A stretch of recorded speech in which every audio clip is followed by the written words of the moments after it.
During his tenure, former U.S. President Donald Trump was known for imposing tariffs on numerous countries as part of his America First economic agenda. However, a curious exception stands out. Burkina Faso, a small West African nation, faced no trade tariffs or significant economic restrictions under his administration. This omission raises questions. Was this a simple oversight, or part of a broader, less discussed strategic calculus? Burkina Faso, while not a major trading partner of the U.S., holds geopolitical relevance due to its location in the Sahel region, a zone grappling with terrorism, foreign military interests, and shifting alliances. The country has also seen military takeovers and anti-Western sentiment grow in recent years. Trump's administration may have chosen not to antagonize fragile African nations in volatile regions, especially where China and Russia were expanding their influence. Alternatively, Burkina Faso may have simply flown under the radar, being economically insignificant from a tariff standpoint. With new regimes and alliances emerging in West Africa, the implications of past U.S. foreign policy decisions, intentional or not, are becoming more evident. As Burkina Faso pivots away from traditional Western partners, analysts are revisiting whether the Trump-era non-policy was a missed opportunity or quiet diplomacy. While President Trump's Africa policy was often criticized as vague or dismissive, some argue that its silence in certain areas was deliberate.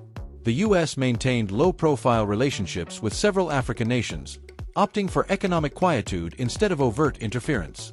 For Burkina Faso, this meant no punitive tariffs, no inflammatory rhetoric, and minimal diplomatic friction.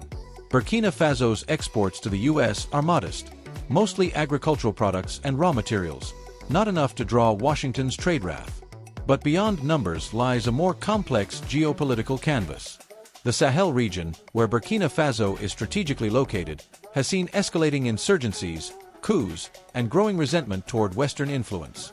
France, once a dominant power in the region, has been pushed out of several former colonies, including Burkina Faso, amid rising nationalism and accusations of neocolonialism. In the vacuum, Russia and China have rapidly expanded their footprint, offering security, infrastructure, and investment deals with fewer strings attached. Trump's ambivalence, or calculated restraint, may have unintentionally left space for this shift. The military factor and regional repositioning.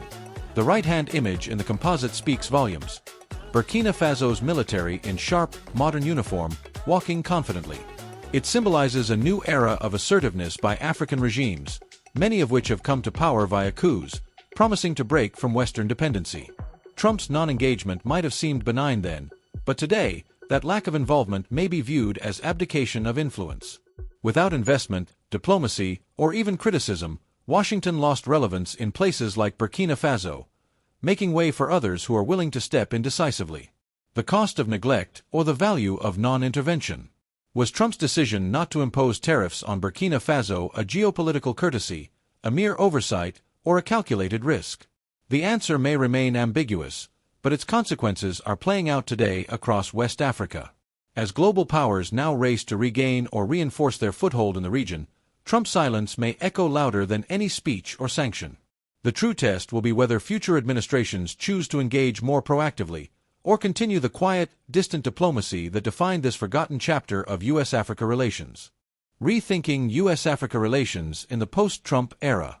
As Burkina Faso and other Sahelian nations drift further from traditional Western alliances, analysts and diplomats are being forced to reassess long-standing assumptions about Africa's place in global politics.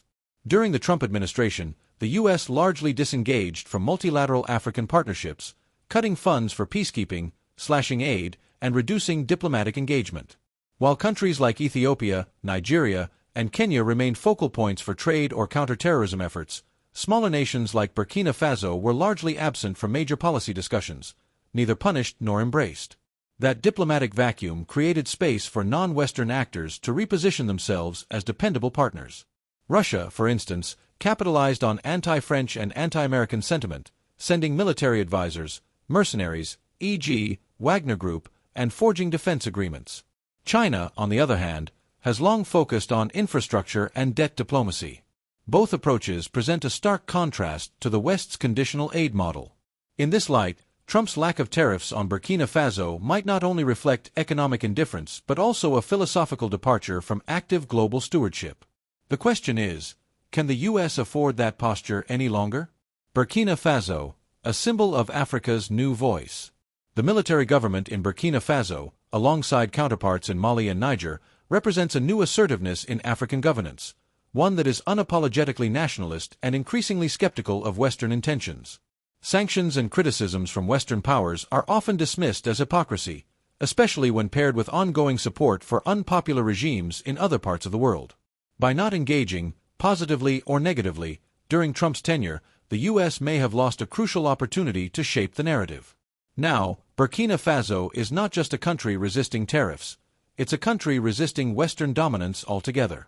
Looking forward, lessons and questions. Should future U.S. administrations view economic silence as complicity or as a strategic pause? What mechanisms can the U.S. employ to re-engage African states that feel abandoned or alienated?